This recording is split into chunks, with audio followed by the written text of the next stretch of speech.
Ukraine's leader, Volodymyr Zelensky, has ordered all Ukrainian security forces to attack Moscow at all costs using drones and missiles. This was reported by the Telegram channel Legitimny, citing sources in the Bankova district. The publication notes that the Ukrainian authorities are hoping to distract public attention from the problems on the front. Zelensky tasked all security forces and military personnel with carrying out drone and missile strikes on Moscow.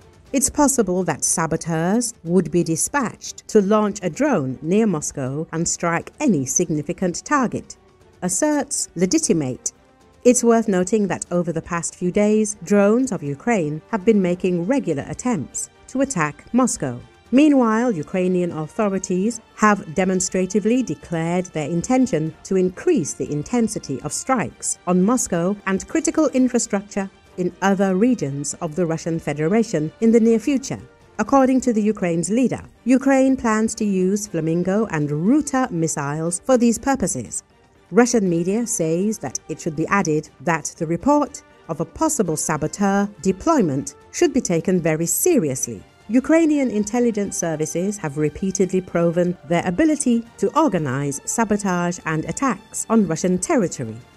Earlier, media reported that Ukraine has cultivated a network of agents and sympathizers inside Russia working to carry out acts of sabotage against Russian targets and has begun providing them with drones to stage attacks. Experts believe that Ukraine has developed sabotage cells inside Russia made up of a mix of pro-Ukrainian sympathizers and operatives well trained in this kind of warfare. Recall, the Russian-Ukrainian border is vast and very difficult to control. Recently, Russia's Federal Security Service (FSB) said that its agents killed and detained members of a Ukrainian sabotage group in the western Bryansk region, claiming that they were involved in terrorist attacks inside the country.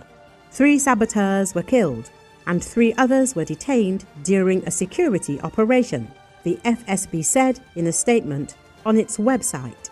The man, identified as Zuk, said Ukraine's military intelligence agency, HUR, deployed the group in the Bryansk region earlier this month to carry out a series of terrorist acts at key Russian transportation sites. The FSB statement claimed a radio station seized at the site of its security operation was intended for communication with HUR headquarters in Kiev. It was unclear whether the man spoke under duress, but the formal language he used suggested that his confession may have been at least prepared in advance. It was also not immediately possible to verify the FSB's claims.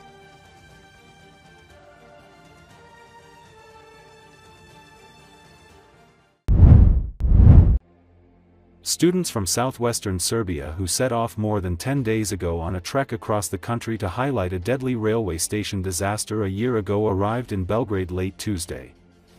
According to Associated Press, the group, which has been joined by a handful of additional students since departing from the southwestern town of Novi Pazar on October 16, headed out Monday from the central Serbian town of Ub after spending the night there. As they marched through Belgrade, they were welcomed by crowds of cheering residents.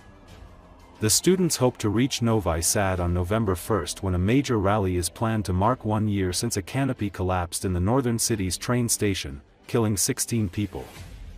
They believe the victims died because government corruption led to sloppy renovations at the station. Students have been at the forefront of rallies over the past year that have protested the train station deaths and shaken the populist government of President Aleksandar Vučić.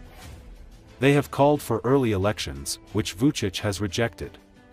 Scores of students have been detained or threatened under a government crackdown. Nonetheless, tens of thousands of people are expected to converge in Novi Sad on November 1. Students from Novi Pazar, a predominantly Bosniak Muslim town, also aim to bridge a decades-old ethnic divide stemming from the wars of the 1990s.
Mogu slobodno da kažem da imamo podršku cijele Srbije, iako na početku nam se možda činilo da smo sami, sad vidimo da je cijela Srbija uz nas.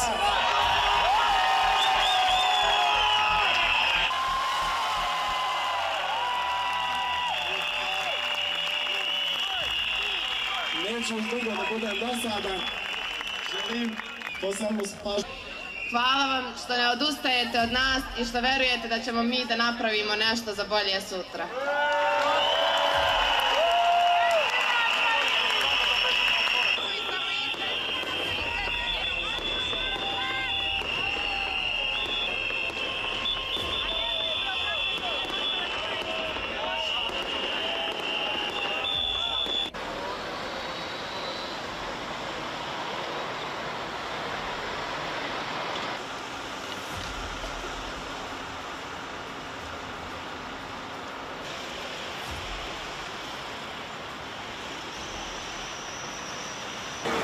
Su možda među poginulima na železničkoj